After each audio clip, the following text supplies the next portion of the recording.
તું કોરડ, તું કાયદો અને તું જ અમારો ઇન્સાફ. કાં તો કરી દે ને સજા મારી માં, કાં કરી દે ગુના અમારા માફ. હે માં, હે ભગવતી, અમે તો આ સંસાર સાગરના નાના એવા તરવૈયા છીએ મારી માં. હવે તારવા વાળી તો તું છો, હવે તાર તોય તું ને માર તોય તું. માં મોગલ, હવે તો અમારે તારો આધાર છે મારી માં. એ જે પ્રાર્થના કરવા વાળા હોય અને એને વિશ્વાસ હોય એને માં મોગલ ઘણું આપે છે હો. એ તો કૃપાળી છે અને જગદંબા છે હો. અને એવી માં મોગલ, અરે એના ખોટા સોગન નો ખવાય, એની આમે આંગળી નો સિંધાય અને એની સામે હામું ન થવાય હો. અને એની સામે નતમસ્તક થઈ જાઓ અને જાઓ માં મોગલ તમને રાજ અપાવે. અરે તમે એની હામાં પડો ને તો પછી કટોરો લઈ અને ભીખ મંગાવો. ઈ આય મોગલ, ઈ સારણ જગદંબા હો માં મોગલ. ઈ જ માં મોગલ ના ઇતિહાસ ની વાત કરવી હોય ત્યારે આપણે ઈ વાત કરવી છે. આ સામાન્ય ઇતિહાસ નથી, જેની વાત મહાભારતમાં પણ આવેલી છે. એની આજ આપણે વાત કરવા જઈ રહ્યા છીએ કે માં મોગલ શું કહેવાય. મહાભારતમાં શ્રી કૃષ્ણએ જે માં મોગલ ની વાત કરી છે, આજે એ જ વાત જયારે ટૂંકમાં કહું ને, ત્યારે મહાભારતનું જયારે યુદ્ધ ચાલી રહ્યું હતું ને, ત્યારે એ યુદ્ધ ચાલુ હતું ને ત્યારે એ કુટીરની અંદર વાત ચાલતી હતી કે એ ત્યારે અડધી રાતનું ટાણું ભાંગ્યું છે. એ ત્યારે 12-1 નો સુમાર થયેલો. ત્યારે એવા સમયે વાતચીત ચાલતી હતી. ભગવાન કૃષ્ણ ભગવાન બેઠા છે, માં કુંતાજી બેઠા છે અને 5 પાંડવો બેઠા છે અને દ્રૌપદી પણ બેઠા છે. અને એવી જ વખતે દ્રૌપદીજીએ કાંઈક વાત કરી. એ જ વાત ઉપર ભીમસેને થોડુંક હાસ્ય કર્યું અને ત્યારે ભીમસેનને દાંત આવી ગયા. અને ત્યારે ભગવાન કૃષ્ણજીએ ભીમસેનને વાયા કે હા ભીમસેન, દાંત કાઢવાની જરૂર નથી, દાંત ન કાઢતો. ત્યારે કૃષ્ણ ભગવાને ભીમસેનને દાંત કાઢતો બંધ કરાવી દીધો. શું કામ ખબર?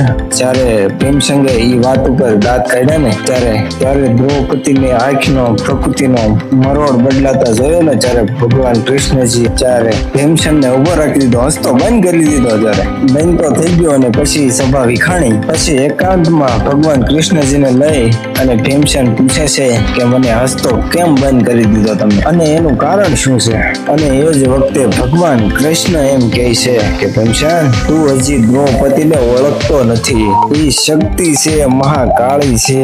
હે કે હા, અરે હજી તેનું રૂપ નથી જોયું, એ તો મોગલ છે. પછી ભીમસેન કહે છે મોગલ એટલે શું? ભીમસેન, તારે એ મોગલ ને જોયું હોય ને તો હું જે કહું ને એ તારે કરવું પડશે. તે કે શું? હવે એ કે બરોબર મધ્યરાત્રિ થવા આવી રહી છે, ત્યારે હમણાં આપણે બધા જયારે સુઈ જઈશું ને ત્યારે જ મધ્યરાત્રિએ દ્રૌપદી ત્યારે સરોવરમાં સ્નાન કરવા જશે ને, એવી જ વખતે એને ખબર ના પડે ને એ રીતે એની પાછળ ચાલ્યો જાય છે.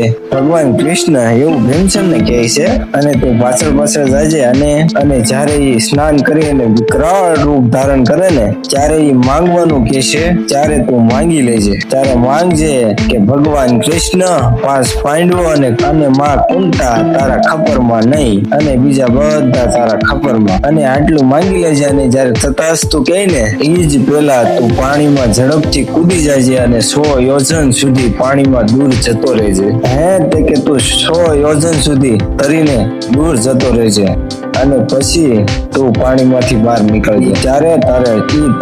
ત્યારે મોગલ રૂપ શું છે એ જોવું છે અને મોગલ કોણ છે અને મોગલ કોને કહેવાય છે. જ્યારે એ મોગલ રૂપ કોને કહેવાય ત્યારે તને એના દર્શન થશે. ત્યારે જેવા સમયે ભીમસેન કહે છે ભગવાન કૃષ્ણને કાંઈ વાંધો નહીં, ત્યારે કે આ શક્તિ, આ મોગલ શું કહેવાય છે એ મારે આજ મારે જોવું છે. પછી એ જ વખતે મધ્યરાત્રિના સમયે સરોવરમાં દ્રૌપદીજી સ્નાન કરવા જાય છે.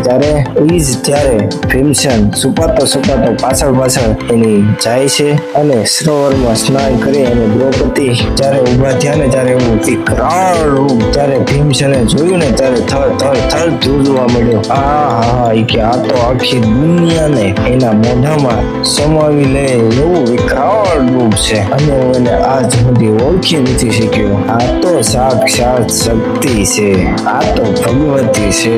પણ એ જ વખતે વિકરાળ રૂપ ધારણ કર્યું હતું. ત્યારે દ્રૌપદી એમ કહે છે કોઈ દેવ કે દાનવ કે માનવ, જેને જે માંગવું હોય એ માંગી લેજો, કોઈ હોય તો. એ વખતે ભીમસેન કહે છે હે માં, હે ભગવતી, હે શક્તિ. ત્યારે ભીમસેન બોલે છે જે ભગવાન કૃષ્ણ ભગવાને કીધું હતું. ત્યારે કહે છે કે ભગવાન કૃષ્ણ કૃષ્ણ, 5 પાંડવો અને માં કુંતા તારા ખબરમાં નહીં, બીજા બધા તારા ખબરમાં. એટલું જ કહીને ઝડપથી સરોવરમાં ધુબકો મારી અને એટલું દૂર તરીને જતો રહ્યો, 100 યોજનથી પણ દૂર. જ્યારે બહાર નીકળ્યો ને ત્યારે એ વખતે ત્યારે જોવે છે વિકરાળ રૂપમાં દ્રૌપદી તથાસ્તુ કહે છે. ત્યારે એના મોઢામાંથી વિકરાળ આગ નીકળી ત્યારે અને એ અનર્ગળ નામની આગ હતી. ત્યારે અનર્ગળ નામની આગ નીકળી. એ અનર્ગળ માંથી મોરગલ શબ્દ આવ્યો અને પછી મોરગલ એટલે મોગલ. અને જે આગ નીકળી ને એ 100 યોજન સુધી જ્યાં ભીમસેન ઉભો તો ને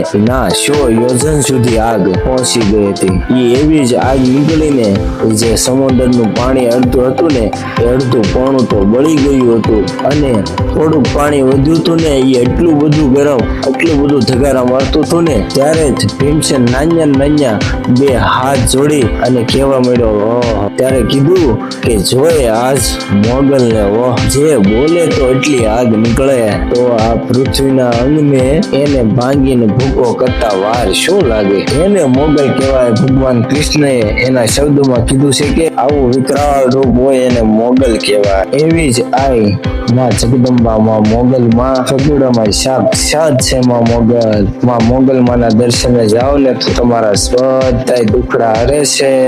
અને જો માની હામાં થાવ ને તો તમને વાટકો લઈ અને ભીખ મંગાવો મારી માં મોગલ. તો મિત્રો આ વાત હતી માં મોગલનું નામ કઈ રીતે પડ્યું એની. તો મિત્રો વિડીયો સારો લાગ્યો હોય તો લાઈક, શેર અને સબસ્ક્રાઇબ કરી લેજો અને કમેન્ટમાં જય માં મોગલ લખવાનું ના ભૂલશો અને ભૂલચૂક થઈ હોય તો માફ કરી દેજો.